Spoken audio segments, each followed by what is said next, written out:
Neat ವಿರುದ್ಧ ಪ್ರತಿಭಟನೆಯಲ್ಲಿ BJP MNC city Ravi Mulla ಬಗ್ಗೆ ಆಡಿದ ಮಾತು ಈಗ ಮುಸ್ಲಿಮರ ನೆತ್ತಿಗೇರುವಂತೆ ಮಾಡಿದೆ. ಮುಸ್ಲಿಂ ಮುಖಂಡರು ಸಿಟಿ ರವಿ ಮೇಲೆ ಮುಗಿಬಿದ್ದಿದ್ದಾರೆ. ಇದೀಗ ವಿಜಯಪುರದ ಮುಸ್ಲಿಂ ಮುಖಂಡರೊಬ್ಬ ಸಿಟಿ ರವಿ ಮೇಲೆ ರೊಚ್ಚಿಗೆದ್ದಿದ್ದಾರೆ. ಮುಸ್ಲಿಮರ ವಿರುದ್ಧ ಕೆಟ್ಟ ಕೆಟ್ಟ ಪದಗಳನ್ನು ಬಳಸಿದ್ಕೆ ಬಾಯಿಗೆ ಬಂದಂಗೆ ಬೈದಿದ್ದಾರೆ. ಏನ ನಮ್ಮ ದೇಶದ ಜನಜಿ ಏನದಾರ ಅವ್ರೊಂದು ಪ್ರೊಟೆಸ್ಟ್ ಮಾಡುವುದಲ್ಲಿ ಮುಲ್ಲಾಂದೇನು ಕೆಲಸ? ಯಾಕಪ್ಪ ಜನಜಿ ಪ್ರೊಟೆಸ್ಟ್ ಮಾಡೋದು ಅವ್ರ ಮುಲ್ಲಾರ ಬಗ್ಗೆ ಮಾಡ್ತಾರ ಏನು ಸಿ ಟಿ ರವಿ ಬಗ್ಗೆ ಮಾಡ್ತಾರ? ಸಿ ಟಿ ರವಿ ಅಂತ ನಾಲಾಯಕ MLCಗಳು ಇದ್ದಾಗ ನಿಮ್ಮ ಪಕ್ಷದವರು ಸರಿಯಾಗಿ ಯೂತರಿಗೆ ಪದೇ ಪದೇ ನೀಟ್ನಲ್ಲಿ ಲೀಕ್ ಮಾಡುವ ಸಂದರ್ಭದಲ್ಲಿ ಅವರು ಒಂದು ಕಡೆ ಇದು ಕೂತಾರ. ಅಲ್ಲಿ ಮುಲ್ಲಾ ನಿನ್ ಕೆಲಸ ಅಂದ್ರೆ ನಿಮ್ಮ ಅಪ್ಪಂದೇನದು? ನಮ್ಮ ಮಕ್ಕಳು ಕೊಯ್ಸ ನೀಟ್ನಾಗ ಎಕ್ಸಾಮ್ ಕೊಂಡಿರ್ತಾರೆ, ನಮ್ಮ ಮಕ್ಕಳು ಸಹಿತ ಡಾಕ್ಟರ್ ಆಗ್ತಾರೆ, ನಮ್ಮ ಮಕ್ಕಳು ಸಹಿತ ಇಂಜಿನಿಯರ್ ಆಗ್ತಾರೆ. ಆ ಏನು ನೀಟ್ ವಿದ್ಯಾರ್ಥಿ ಆದವ್ರು ಯಾರಿಗೂ ಜಾತಿ ಇಲ್ಲ, ಯಾವುದು ಪಕ್ಷನವರು ಇಲ್ಲ. ಅವ್ರು ಎದಿ ಸಿಡಿದ್ರೆ ನಾವು 3 ಅಕ್ಷರ ಕಾಣಿಸೋದಿಲ್ಲ ಅಂತ ಹೇಳ್ತಿ. ಮುಡ್ಡಾಳ ಬಾರು ಇಲ್ಲೇ ಎಷ್ಟು DC ಗಳು ಅದಾರ, ಎಷ್ಟು AC ಗಳು ಅದಾರ, ಎಷ್ಟು ತಹಶೀಲ್ದಾರ್ ಅದಾರ, ಎಷ್ಟು ಸ್ಪೋರ್ಟ್ಸ್ನಾಗ ನಮ್ಮ ಮಂದಿ ಅದಾರ, ಎಷ್ಟು ಫಿಲ್ಮ್ ಆಕ್ಟರ್ಸ್ ಅದಾರ, ಎಷ್ಟು ಇಂಜಿನಿಯರ್ ಅದಾರ. ಅದು ಅಲ್ಲದೆ ಮಿಸೈಲ್ ಮ್ಯಾನ್ ಅನ್ನುವುದು ವರ್ಲ್ಡ್ ಫೇಮಸ್ ಆದಂತ APJ ಅಬ್ದುಲ್ ಕಲಾಂ ಮುಸಲ್ಮಾನರು. ನೀನು ಮುಸಲ್ಮಾನರ ಬಗ್ಗೆ ಅಗರಾಗಿ ಮಾತಾಡ್ತಿ. ನಮ್ಮ ಕರ್ನಾಟಕದ ಮುಖ್ಯಮಂತ್ರಿ ಬಳಿ ಒಂದು ವಿನಂತಿ ಮಾಡುವುದು ಏನಪ್ಪಾ ಅಂದ್ರೆ, ಇಡೀ ಮುಸ್ಲಿಂ ಸಮಾಜದ ಒಕ್ಕೂಟು ಕೂಡ ತಮ್ಮಲ್ಲಿ ಆಗ್ರಹ ಮಾಡಿದ್ದಾರೆ. ಇಂಥ ದ್ವೇಷ ಭಾಷಾ ಮಾಡೋರಿಗೆ ತಕ್ಷಣ ತಾವು ಅದಕ್ಕೆ ಒಂದು ಕ್ರಮ ತಗೋಬೇಕು. ಯಾಕಂದ್ರೆ ಇವ್ರ ನಮ್ಮ ಇಡೀ ಕರ್ನಾಟಕ ಬೆಂಕಿ ಹಚ್ಚುವಂತ ಕೆಲಸ ಮಾಡ್ತಿದ್ದಾರೆ.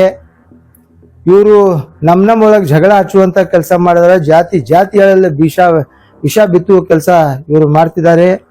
ಇವ್ರ ಮ್ಯಾಗ ಒಂದು ಗುಂಡಾ ಆಕ್ಟ್ ಹಾಕಿ ಪ್ರಚೋದಕಾರಿ ಭಾಷಣ ಮಾಡಿದ್ರಿಂದ ಇವ್ರ ಮ್ಯಾಗೆ ಕಾನೂನು ಕ್ರಮ ತಗೋಬೇಕನ್ನೋದು ನಮ್ಮ ಆಗ್ರಹ. ನಮ್ಮ ಮಾನ್ಯ ಮುಖ್ಯಮಂತ್ರಿಯವರು ತಕ್ಷಣ ಇದರ ಮ್ಯಾಗೆ ಮತ್ತು ಹೋಮ್ ಮಿನಿಸ್ಟರ್ ಇದರ ಮ್ಯಾಗೆ ತಕ್ಷಣದಿಂದ ಇದು ಮಾಡಬೇಕು. ಯಾಕಂದ್ರೆ ಇಡೀ ಮುಸಲ್ಮಾನ್ ಸಮಾಜಕ್ಕೆ ಒಂದು ಬೈಯುವಂತ ಕೆಲಸ ಇವರು ಮಾಡಿದ್ದಾರೆ. ಮುಸಲ್ಮಾನರು ಎಜುಕೇಟೆಡ್ ನಿಮ್ಕಿಂತ ಜಾಸ್ತಿ ಅದಾರ ಅನ್ನೋದು ನೀ ಅರ್ಥ ಮಾಡ್ಕೋಬೇಕು. ಸಿಟಿ ರವಿ ಎಲ್ಲರೂ ನಿಂತು ಹೊಯ್ಕೊಂಡ್ರೆ ಸಾಕತ್ತೀಯ? ಏನ್ ಗೊತ್ತೋ ಮುಸಲ್ಮಾನರ ಬಗ್ಗೆ ನಿನಗ ಇತಿಹಾಸ? ಈ ಮುಸಲ್ಮಾನರು ಸ್ವಾತಂತ್ರ್ಯ ಹೋರಾಟದಿಂದ ಇಲ್ಲಿವರೆಗೆ ದೇಶ ಪ್ರೇಮಿಯಾಗಿ, ದೇಶಭಕ್ತರಾಗಿ, ದೇಶಕ್ಕೆ ಕೆಲಸ ಮಾಡುವಂತ, ದೇಶದ ಸಂಬಂಧ ಜೀವ ಕೊಡುವಂತ ಕೆಲಸ ಮಾಡಿದ್ದಾರೆ. ಯಾರು ನಿಮ್ಮ ಮನ್ಯಾಗ ಯಾರೇ ಹೋರಾಟ ಟೈಮ್ನಾಗ ಯಾರೇ ಒಂದು ಜೀವ ಕೊಟ್ಟಿದಾರ? ಸಿಟಿ ರವಿ, ಏನ್ ನಿಮ್ ಪಕ್ಷನವ್ರು ಯಾರೇ ಒಂದ ಸಣ್ಣ ಪುಟ್ಟ ಯಾವ್ದಾರೆ ಹೋರಾಟನಾಗ ಕೆಲಸ ತಗೊಂಡಿದ್ದಾರೆ ಈ ಸ್ವಾತಂತ್ರ್ಯ ಸಂದರ್ಭದಲ್ಲಿ? ನೀನು ಹಗರವಾಗಿ ಮಾತಾಡ್ತೀಯ ನಲಾಯಕ. ನಿನ್ಗೇನು ಗೊತ್ತೋ ಮುಸಲ್ಮಾನರ ಬಗ್ಗೆ? ಇಷ್ಟೊಂದು ಮುಸಲ್ಮಾನರ ಬಗ್ಗೆ ನೀವು ಮಾತಾಡ್ತಿದ್ದೆ ಅಂದ್ರೆ ನಿನ್ನ ತಾಕತ್ತಿದ್ರ ಬಾ, ನಾವು ಎಷ್ಟು ಎಜುಕೇಟೆಡ್ ಆದ್ರೂ ತೋರಿಸ್ತೀವಿ ನಿನ್ಗೆ. ನೀ ಎಷ್ಟು ಕಲ್ತೀವೋ ತಿಸ್ಮಾರ್ಗ? ಎಷ್ಟು ಕಲ್ತಿದ್ದೀನಿ ನೀನು? ಏನ್ ವಿದ್ಯಾ ಕಲ್ತಿದ್ದೀನಿ ನೀನು? ನಿಮ್ಮ ತಂದೆ ತಾಯಿ ಇದೇ ಕಲ್ಸ್ಯಾರ ನಿನ್ಗ? ಅಷ್ಟು ಅಗರವಾಗಿ ಮಾತಾಡೋದು ನೀನು ವಿಚಾರ ಮಾಡಿ ಮಾತಾಡ. ನಾವು ಮಾತಾಡಕ್ ಹೋಗ್ತಂದ್ರೆ ಓಡ್ ಹೋಗಿ ನೀನು. ಸುಮ್ಮನೆ ಏನೇ ಇರಬಾರ್ದು, ಏನೇ ಮಾತಾಡಬಾರ್ದು, ಏನೇ ಹೋಗ್ಲಿ ಬಿಡಪ್ಪ ಅಂತಂದಾಗ ಬಾಯಿಗೆ ಬಂದಾಗ ಮಾತಾಡ್ತಿದ್ದೀನಿ ನಾನು. ಆ ಜಂತರ್ ಮಂತ್ರ ನಿಮ್ಮ ಅಪ್ಪಂದ ಅದು? ನಿಮ್ಮವ್ ಲಗ್ನಾಗ ತೋರ್ಡ್ ಬಂದಿಲ್ಲ ಅದು? ಅಲ್ಲಿ ಯಾಕೆ ಮುಲ್ಲಾಗಳು ಅಂದ್ರೆ ಮುಲ್ಲಾಗಳು ಏನ್ ಮಾಡ್ಯಾರ ನಿನ್ಗ? ಮುಲ್ಲಾಗಳು ಎಲ್ಲಿ ನ್ಯಾಯ ಆಕೈತಿ ಅಲ್ಲಿ ಇರ್ತಾರ, ಎಲ್ಲಿ ನ್ಯಾಯ ಆಗಿರ್ತೈತಿ ಅಲ್ಲಿ ಸ್ವಾಗತ ಮಾಡ್ತಾರ. ಸತ್ಯಕ್ಕೆ ಹೋರಾಟ ಮಾಡೋರು ನಾವು. ನೀ ಎಲ್ಲರೇ ಈ ತರ ಆ ತರ ಮಾತಾಡ್ಬಿಟ್ರೆ ನಿನ್ಗೆ ಸರಿ ಆಗ್ಲಿಕ್ಕಿಲ್ಲ.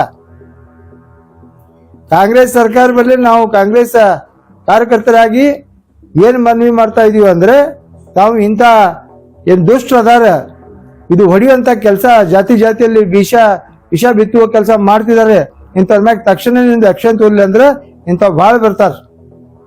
ಅದಕ್ಕೆ ತಾವು ಹೋಮ್ ಮಿನಿಸ್ಟರ್ ಆಗಲಿ ಮುಖ್ಯಮಂತ್ರಿಗಳಾಗಲಿ ತಾವೆಲ್ಲರೂ ಇದ್ರ ಮ್ಯಾಗ ಆಕ್ಷನ್ ತಗೋಬೇಕು. ಒಂದು ಮುಸ್ಲಿಂ ಸಮಾಜಕ್ಕೆ ನೋವಾಗುವಂತ ಕೆಲಸ ಅವ್ರು ಮಾತಾಡಿದ್ದಾರೆ. ಅವನಿಗೆ ಯಾವ ರೀತಿ ತಾವು ಕ್ರಮ ತಗೋತೀರಿ ಅನ್ನೋದು ಜನ ನೋಡ್ಬೇಕು. ಅದಕ್ಕೆ ನಿಮ್ಮಲ್ಲಿ ನಾ ಪ್ರಾರ್ಥನೆ ಮಾಡ್ತೀನಿ, ಎಲ್ಲ ಕಾಂಗ್ರೆಸ್ ಮುಖಂಡರು ಕೂಡ ಇದರ ಮೇಲೆ ತಾವು ಮಾತಾಡಬೇಕು. ಯಾಕಂದ್ರೆ ಮುಸ್ಲಿಂ ಸಮಾಜ ವೋಟ್ ಆದಲ್ಲಿ ಈ ಕಾಂಗ್ರೆಸ್ 82% ವೋಟ್ ಆದಾಗ ಕಾಂಗ್ರೆಸ್ ಸರ್ಕಾರ ಬಂದಿದೆ. ತಾವು ನೆನಪಿನಲ್ಲಿ ಇಟ್ಕೋಬೇಕು. ಇಂಥ ಹಗರವಾಗಿ ಮಾತಾಡೋರಿಗೆ ತಾವು ಸುಮ್ಮನೆ ಕೂತ್ರ ಅಂದ್ರೆ ಅದು ಬಹಳ ಮಾತಾಡ್ತಾರೆ ಇವರು. ಆದ್ದರಿಂದ ಏನ್ ಸಿಟಿ ರವಿ ಮಾತಾಡ್ಯಾರ ಅದು ಖಂಡನೆ ವಿಷಯ. ಅವನು ಇಲ್ಲಿಟ್ರೇಚರ್ ಕಾಣಿಸ್ತಾನ, ಅವನಿಗೆ ಯಾವುದು ಬುದ್ಧಿ ಇಲ್ಲ, ತಲೆ ಸುದ್ದಿಲ್ಲ. ಏನ್ ಬಿದ್ದಾನ್ಲಿಂದ ಅವಾಗಿಂದ ಇದೇ ತರ ಮಾಡ್ಕೋತ ಕೂತಾನವ. ಈಗ ಇಂಥ ಒಂದು ಸಂದರ್ಭದಲ್ಲಿ ಇಡೀ ದೇಶನ್ನು ಹೋರಾಟ ಮಾಡ್ತದ. ಯಾವ ನಾಳೆ ದೇಶದ ಭವಿಷ್ಯ ನಮ್ಮ ವಿದ್ಯಾರ್ಥಿಗಳು ಅವ್ರ ಬಗ್ಗೆ ಹಗರಾಗಿ ಮಾತಾಡ್ತಾನ. ಆ ದೇಶ ಭಕ್ತಿ ಅವ್ರು ತೋರಿಸ್ತಾರ. ಅವ್ರು ಏನ್ ನ್ಯಾಯ ಕೇಳತ್ತಾರ? ನಿನ್ಗ ಏನ್ ನಿನ್ನ ಆಸ್ತಿ ಕೇಳಕತ್ತಾರ? ಏನ್ ರೊಕ್ಕ ರೂಪಾಯಿ ಕೇಳಕತ್ತಾರ? ಪೇಪರ್ ಲೀಕ್ ಆಗಿದ್ದನ್ನು ರಾಜೀನಾಮಾ ಕೊಡಿ ಅತ್ಕಿಸಿ ಕೇಳ್ತಾರ. ಅವ್ರಿಗೆ ಆಗಿದಂತ ಅನ್ಯಾಯ ಬಗ್ಗೆ ಕೇಳ್ತಿದ್ದಾರೆ. ಎಷ್ಟೋ ವಿದ್ಯಾರ್ಥಿಗಳು ಅವ್ರ ಜೀವವಾಯ್ತು.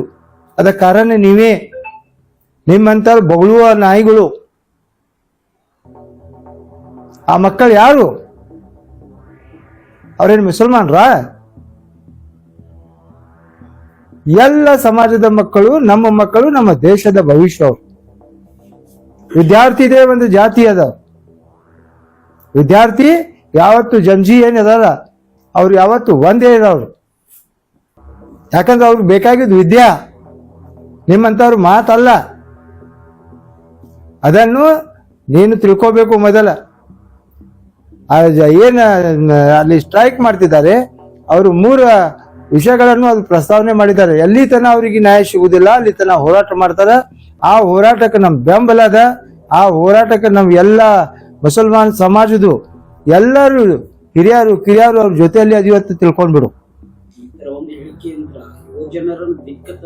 ಬಿಜೆಪಿಯವರು ಇಂಥವು ಒಂದು ಮಾತು ಹೇಳಿ ಆ ಪ್ರೊಟೆಕ್ಟ್ ಏನೈತಿ ಲೂಸ್ ಮಾಡ್ಬೇಕನ್ನೋದು ಹೊನ್ನಾರವ್ದು. ಅವ್ರೇನದ ಡೈವರ್ಟ್ ಮಾಡುವಂತ ಕೆಲಸ ಮಾಡ್ತಿದ್ದಾರೆ. ಯಾಕಂದ್ರೆ ಮೊನ್ನೆ ಒಬ್ಬ MLC ಹೇಳಿದ್ರು, ಇವತ್ತು ಈ MLC ಹೇಳ್ತಾರೆ. ಯಾಕಂದ್ರೆ ಇವ್ರಿಗೆ ಏನ್ ಕೆಲಸ ಅದಾದ್ರೆ ಅವ್ರ ಬಲ್ಲೇ ಒಂದು ದೊಡ್ಡ ಸ್ಥಾನ ಸಿಗ್ಬೇಕ, ಇಂಥವ್ರು ಮಾತಾಡಿದ್ರೆ ಒಂದು ದೊಡ್ಡ ಸ್ಥಾನ ಸಿಗ್ತೈತಿ ಅನ್ನೋದು. ಬಿಜೆಪಿನಾಗ ಯಾರು ಮುಸಲ್ಮಾನರು ಬೈತಾರ ಅವ್ರಿಗೆ ದೊಡ್ಡ ಸ್ಥಾನ ಸಿಗ್ತೈತಿ ಅನ್ನೋದು ಒಂದು ಸಿಸ್ಟಮ್ ಅವ್ರು ಮಾಡ್ಕೊಂಡ್ ಬಿಟ್ಟಾರ. ಆದ್ದರಿಂದ ಇಂಥವ್ರು ಹೊಯ್ಕೋತಾರ. ಈ ಏನ ಯೂತ್ ಅದಾರ, ನಮ್ಮ ವಿದ್ಯಾರ್ಥಿ ಏನ ಇದು ಅದಾರ, ನಮ್ಮ ಈ ದೇಶದ ಭವಿಷ್ಯ ಏನ ಅವ್ರು ಅದಾರ, ಏನು ವಿದ್ಯಾರ್ಥಿಗಳನ್ನು ಸ್ಟ್ರೈಕ್ ಮಾಡತ್ತಾರ, ಅದಕ್ಕೆ ದಾರಿ ತಪ್ಪಿಸೋ ಸಲುವಾಗಿ ಇದ್ರ ಒಂದು ನಡಬಾರ್ಕ್ ಸೇರ್ಸ್ಕೇಸಿ ಇವರಿಗೆ ಇದು ಮಾಡ್ಬೇಕು, ಡೈವರ್ಟ್ ಮಾಡ್ಬೇಕು ಅನ್ನೋದು ಅವರು ಒಂದು ಹೊನ್ನಾರನ್ನು ಮಾಡ್ತಿದ್ದಾರೆ. ಆದ್ರಿಂದ ಯಾರು ಅದಕ್ಕೆ ಕಿವಿ ಕೊಳ್ಳಾರ್ದೆ ಇಂಥ ವೈಕೋತಾರ. ನೀವು ಅನಿಮ್ಯಾಗ ಕೂತ್ರಿ ವಿದ್ಯಾರ್ಥಿಗಳೇ, ನೀವು ಅನಿಮ್ಯಾಗ ಅದಿರಿ. ಇವ್ರು ಬೈಕೋತಾರ ಅಷ್ಟೇ, ಬಗಳುದಷ್ಟೇ, ಕೆಚ್ಚುದಿಲ್ಲ ಇವರು. ಅದರಿಂದ ನೀವು ಯಾವುದೇ ಇದಕ್ಕೆ ತಲೆ ಕಳಿಸಲಾರ್ದೆ ನಿಮ್ಮ ಪ್ರೊಟೆಕ್ಟ್ ಅನ್ನು ನೀವು ಇದು ಮಾಡ್ರಿ. ನಿಮ್ಮ ಜೊತೆಯಲ್ಲೂ ಇಡೀ ದೇಶ ಅದ.